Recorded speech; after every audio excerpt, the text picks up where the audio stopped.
Salam, selamat siang sahabat terkasih. Mari kita siapkan hati kita untuk mendengarkan firman Tuhan dari Yeremia pasal 17. Pasal ini mengingatkan kita tentang perbedaan antara orang yang mengandalkan manusia dan orang yang mengandalkan Tuhan. Kiranya melalui pembacaan ini iman kita bertumbuh, berakar lebih dalam kepada Tuhan, sumber kehidupan sejati. Mari kita membaca Yeremia 17 ayat 1-4. Dosa Yehuda tertulis dengan pena dari besi, dengan mata pena dari intan, terukir pada loh hati mereka dan pada tanduk-tanduk mezbah mereka. Anak-anak mereka ingat akan mezbah mereka dan akan tiang-tiang berhala dari kayu yang berdaun rimbun di atas bukit-bukit yang tinggi. Hai gunungmu di daerah, kekayaanmu dan segala barang berhargamu akan kuserahkan menjadi jarahan, sebagai ganti dari segala dosa yang engkau lakukan di seluruh daerahmu.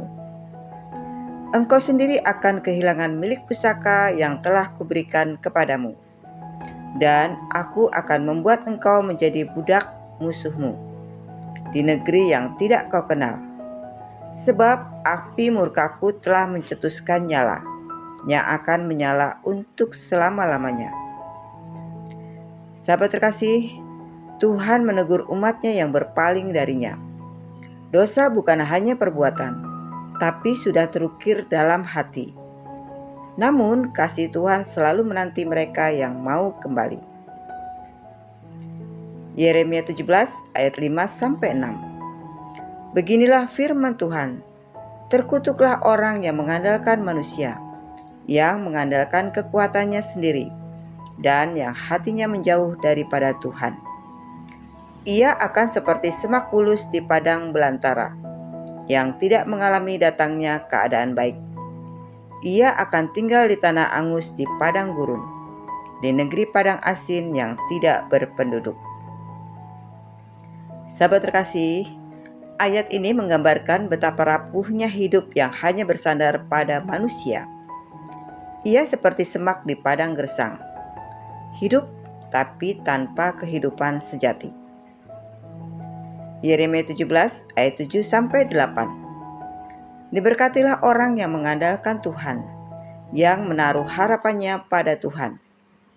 Ia akan seperti pohon yang ditanam di tepi air, yang merambatkan akar-akarnya ke tepi batang air, dan yang tidak akan mengalami datangnya panas terik, yang daunnya tetap hijau, yang tidak khawatir dalam tahun kering, dan yang tidak berhenti menghasilkan buah. Sahabat terkasih, inilah puncak dari pesan Yeremia 17, kehidupan yang berakar di dalam Tuhan. Tidak terguncang oleh musim, tetap hijau dan terus berbuah. Yeremia 17 ayat 9-10. Betapa liciknya hati, lebih licik daripada segala sesuatu. Hatinya sudah membatu, siapakah yang dapat mengetahuinya? Aku, Tuhan yang menyelidiki hati, yang menguji batin, untuk memberi balasan kepada setiap orang setimpal dengan tingkah langkahnya. Sahabat terkasih, Tuhan mengenal isi hati manusia. Ia tidak melihat dari luar, tetapi menimbang ke dalam iman dan ketulusan hati kita. Yeremia 17 ayat 11. Seperti ayam hutan yang mengerami, tetapi tidak menetaskan, demikianlah orang yang memperoleh kekayaan dengan cara yang curang. Pada pertengahan umur, ia akan kehilangan semuanya, dan pada kesudahannya, ia terkenal sebagai orang bebal. Sahabat terkasih, firman Tuhan ini mengingatkan bahwa berkat sejati hanya datang dari Tuhan, bukan dari tipu daya atau kekuatan sendiri. Yeremia 17 ayat 12-13. Tahta kemuliaan, tempat tinggi dari sejak semula, itulah tempat kudus kami. Engkaulah pengharapan Israel, ya Tuhan. Semua orang yang meninggalkan Engkau akan mendapat malu.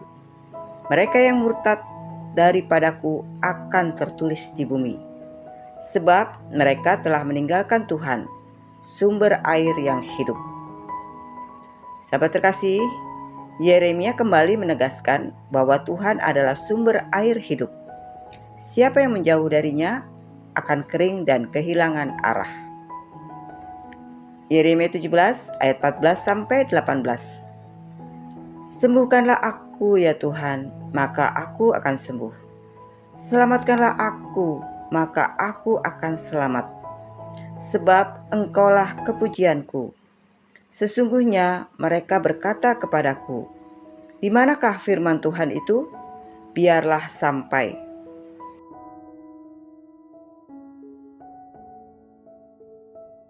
Tetapi aku tidak mendesak untuk menjadi gembala mereka.